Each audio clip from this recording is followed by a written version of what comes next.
Hello friends, ഇന്നത്തെ vlog നമുക്ക് എന്തായാലും റംദാൻ മസാലയാണ് പോയി ചൂടാൻ പറ്റാത്ത ഒന്നാണ് നോമ്പുതുറ. അപ്പോൾ ഇന്ന് നോമ്പുതുറ വ്ളോഗാണ്. നമ്മളിതൊക്കെ വീട്ടിൽ നിന്ന് ഓരോരുത്തരായിട്ട് ഉണ്ടാക്കി കൊണ്ടുവന്നതാണ് കേട്ടോ. ഫ്രണ്ട്സ് എല്ലാവരും കൂടെ പുറത്ത് പോയിട്ട് ഒരു നോമ്പുതുറ സെറ്റ് ചെയ്തു. തീർത്തും ഹോം മെയ്ഡ് ഫുഡ്.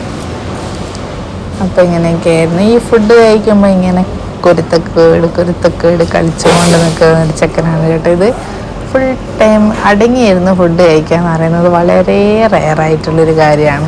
അത് നമ്മളിങ്ങനെ സോപ്പിട്ടൊന്ന് പതപ്പിക്കുകയൊക്കെ ചെയ്താൽ ചിലപ്പോൾ ഒന്ന് അടങ്ങിയിരിക്കും. അങ്ങനെ അവർ നിസ്കാരമൊക്കെ കഴിഞ്ഞ് പിന്നെ നമ്മൾ നേരെ വീണ്ടും ഫുഡിലോട്ടേക്ക് പോയി. ചിക്കൻ ബിരിയാണി ഉണ്ടായിരുന്നു, മട്ടൻ ബിരിയാണി ഉണ്ടായിരുന്നു. അങ്ങനെ ഞാൻ മട്ടൻ ബിരിയാണി എടുത്ത് കഴിച്ചു. പിന്നെ നല്ല ഫുഡൊക്കെ ആയിരുന്നു. ഫുഡൊക്കെ കഴിച്ച് നമ്മൾ കുറച്ച് നേരം റെസ്റ്റ് എടുത്ത് കഥയൊക്കെ പറഞ്ഞ് അങ്ങനെയായിരുന്നു. കുട്ടികളെ കളിയൊക്കെ, ഇതിൽ അത്യാവശ്യം കളിക്കാനൊക്കെയുള്ള സ്പേസ് ഉണ്ട്. പിന്നെ കളിക്കാനുള്ള റൈഡ്സും ഉണ്ട്.